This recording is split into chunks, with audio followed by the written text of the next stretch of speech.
सीधा आपको लेकर चलते हैं जहां पूर्व सीएम हरियाणा के हुड्डा प्रेस कॉन्फ्रेंस कर रहे हैं।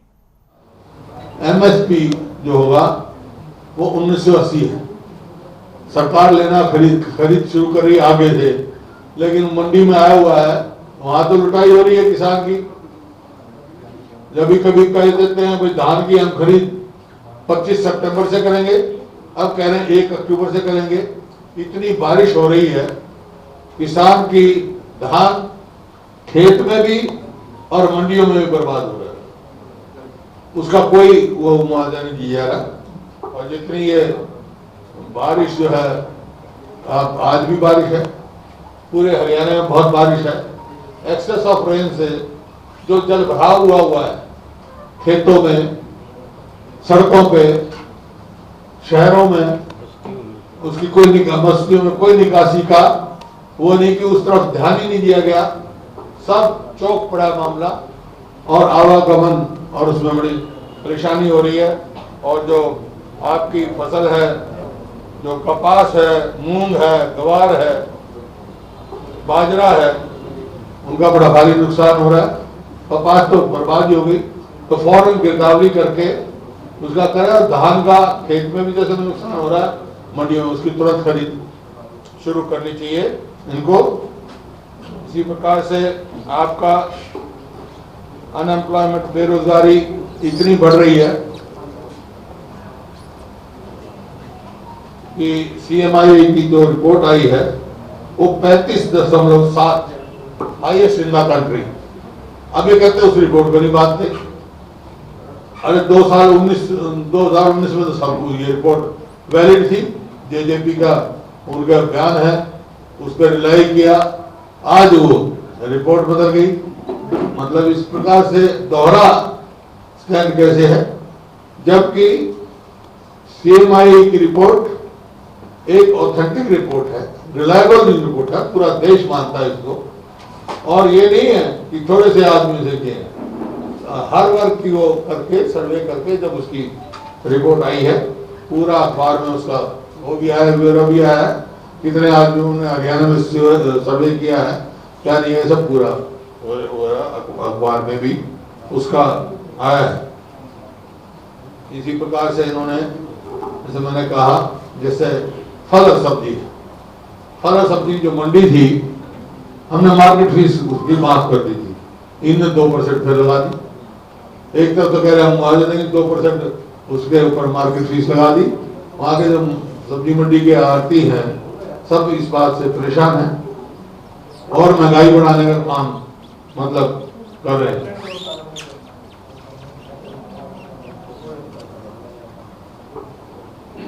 पिछली बार जो मुद्दे उठे थे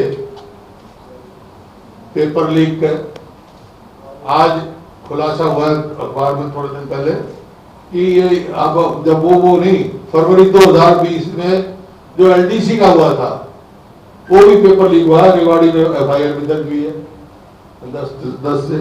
इसका मैंने कहा, जब एक बात हमने कही है, भाई ये सारी इंक्वायरी सीबीआई को दे दो, क्यों संकोच कर रही है सरकार सीबीआई को देने में? क्यों कहीं ना कहीं दाल में काला है? किसको बचाना चाहती है ये सरकार? किसी ना किसी को संरक्षण दे रखा है या संरक्षण देना चाहती है, नहीं तो कोई संकोच नहीं होनी चाहिए। ये ऐसा गंभीर मामला है, लोगों के, जो युवाओं के भविष्य के साथ खेला गया है। आप आज शहरों में जाओ, सीबीआई की इंक्वायरी होगी तो हर जिले में जाएंगे, वो पूछेंगे, सबसे इन्वाइट करेंगे, भाई कि आप किसी वहां जाओ, शहर में बहुत सारे लोग मिलेंगे, जी मैंने 8 लाख दे दिए, कोई 10 लाख, मतलब परचून की तरह नौकरियां मिलती हैं। तो मैंने कहा ना, लखी और करोड़ी पैदा कर दिए सरकार ने। लखी करोड़ी, लाख और करोड़ से बात कम ही नहीं। पेपर लीक के करोड़ और पेपर करने के लखी। फिर कहते पेपर लीक और नकल एक अलग चीज है। ये तो 2020 का पेपर लीक की बात है, 2 दिन से फालतू पेपर लीक हो चुके हैं, कोई भी इनका पूरा वो नहीं पाता।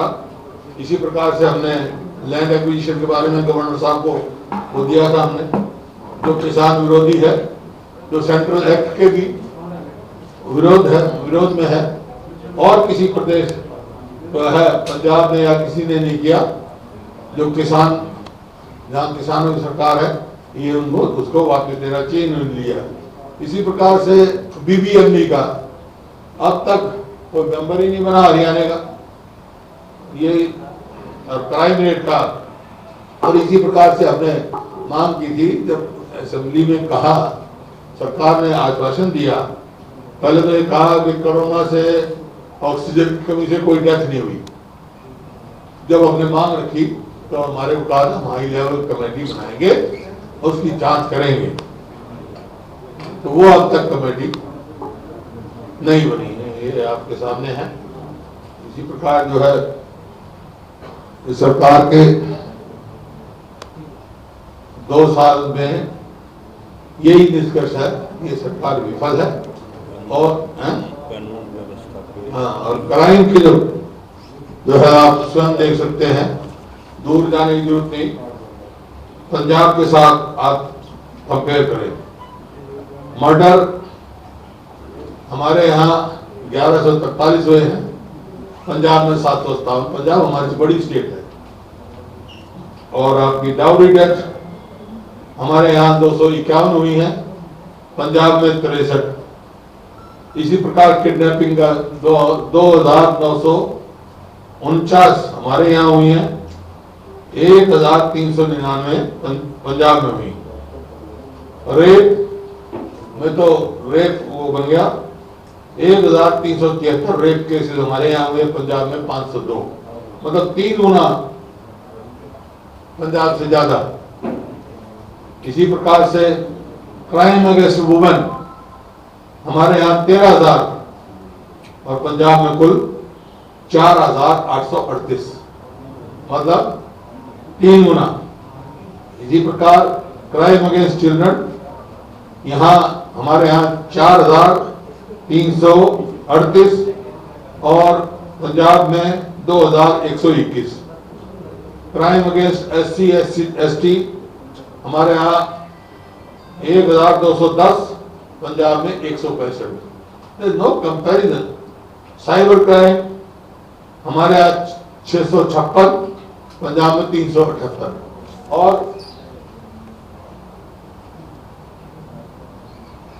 इसमें क्राइम, उसमें हरियाणा पूरे देश में 4थे नंबर पे है क्राइम रेट में, 41 पर लाख, मतलब एवरेज। इसी प्रकार 3 या 4 मर्डर रोज होते हैं। सेकंड पोजीशन है हरियाणा की मर्डर रेट में हरियाणा पूरे देश में, झारखंड के बाद हरियाणा है, मतलब 3.9% पर लाख। इसे किडनैपिंग का दिया आपको मैंने। किडनैपिंग और अबडक्शन में केसेस में हरियाणा पूरे देश में नंबर 2 पर है, 10 पर लाख के हिसाब से। और क्राइम अगेंस्ट वुमेन में 3rd पोजीशन में है, मतलब पूरे देश में।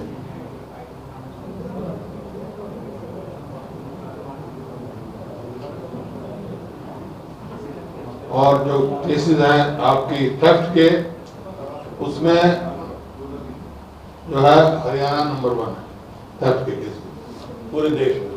तो इस प्रकार से क्राइम रेट में हरियाणा में, जो शांति प्रिय प्रदेश माना जाता था, क्राइम रेट बहुत तेजी से बढ़ा है और कंट्रोल नहीं हो रहा, नॉन गवर्नेंस। और ऐसा प्रतीत होता है कि हरियाणा में कोई सरकार ही नहीं। कल ही कैबिनेट ने फैसला किया, जो पहले हमने मांग कर रखी थी, जुडिशियल इंक्वायरी की सिटिंग या रिटायर्ड जज के, उसमें जो करनाल में हुआ था, वो कल कैबिनेट ने फैसला किया है और उनको बनाया है मिस्टर अग्रवाल को, जो रिटायर्ड जज हैं। वो आई वेलकम दैट, लेकिन इट इज टू लेट, क्योंकि अब इस सरकार से कमीशन को तो सारी रिपोर्ट सरकार से चाहिए, और ये सरकार जो है हाई कोर्ट में जो इन्होंने दाखिल किया है जो दावा, उसमें सारा दोष किसानों पर रखा है। ये तो अपना स्टैंड दे चुकी सरकार। तो मैं उम्मीद रखता हूँ कि जो जुडिशियल इंक्वायरी बनी है जज साहब के, उसमें वो इस बात का ध्यान रखेंगे। इस सरकार को ऊपर तो भरोसा, ये तो ऑलरेडी जो है दोष किसानों को दे चुकी है।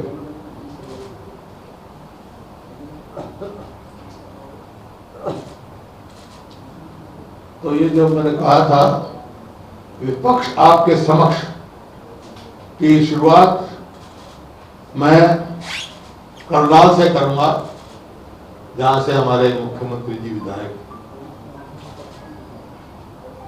10 तारीख को, और मेरा कार्यक्रम को ये नहीं है मीटिंग करी और भाषण दिए, वहां सभी साथियों से बात सुनेंगे, उनकी बात, उनकी तकलीफ सुनने जा रहे हैं, ताकि हम जो ज्वलंत मुद्दे हैं उनको उठाएं, इस सरकार की विफलताओं को उजागर करें और अपने साथियों के साथ खड़े हों और बात करेंगे। और भी साथी जुड़ेंगे।